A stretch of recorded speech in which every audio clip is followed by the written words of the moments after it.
Vous êtes sur Point de Mire, la chaîne YouTube qui garde toujours un œil sur les médias. Dans ce numéro, nous allons nous demander si le direct à la télé est réellement une bonne idée.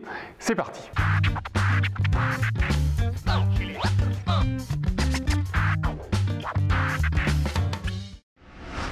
Pendant longtemps, en dehors des journaux, des événements sportifs et des talk-shows en access prime time, il n'y a pas eu beaucoup d'émissions en direct à la télé.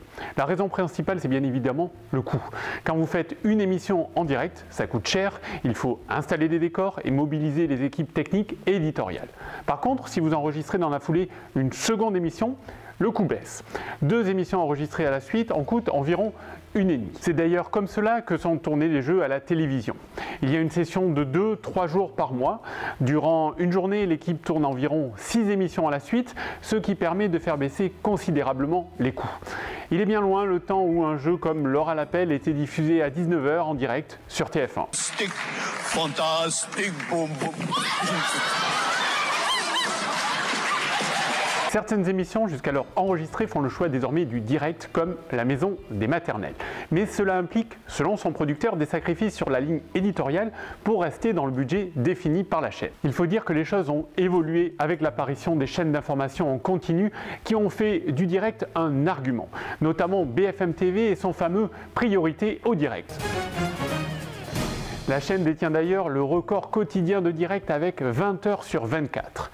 TF1 ou M6 sont toujours frileuses à l'idée de faire du direct. D'ailleurs, la nouvelle version de Nouvelle Star ne sera pas en direct, hormis la finale. Car l'autre avantage d'enregistrer, c'est d'éviter les débordements. Le montage permet de gommer les problèmes et de donner du rythme à l'émission. C'est ce qu'a toujours fait Thierry Ardisson et qui fait d'ailleurs sa marque de fabrique. Le montage, c'est bien, mais il ne faut pas en abuser. Par contre, on perd forcément un peu de spontanéité, de réactivité et d'interactivité. C'est pour cela que des émissions d'Access Prime Time comme Touche pas à mon poste sont en direct. Les téléspectateurs aiment l'idée que tout peut arriver et qu'ils peuvent interagir et intervenir sur le cours de l'émission, notamment grâce à des sondages sur les réseaux sociaux. Mais le direct dans TPMP peut aussi entraîner des dérapages comme on a connu l'émission l'année dernière. Dans la majorité des cas, un responsable de la chaîne est en régie pour intervenir à tout moment. Apparemment, c'est pas tout à fait le cas sur C8.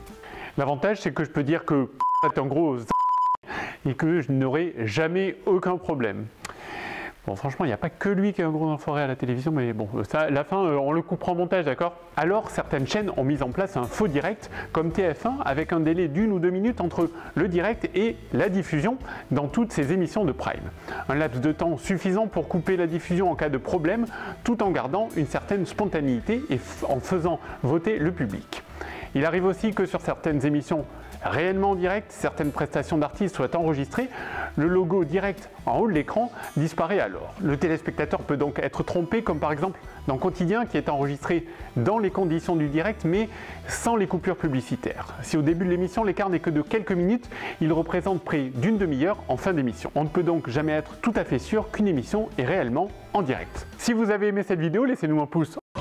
Et bien sûr, n'hésitez pas à vous abonner à notre chaîne. Vous pouvez aussi nous poser vos questions et nous suivre sur les réseaux sociaux, car pour vous, nous continuons toujours à garder un œil sur les médias.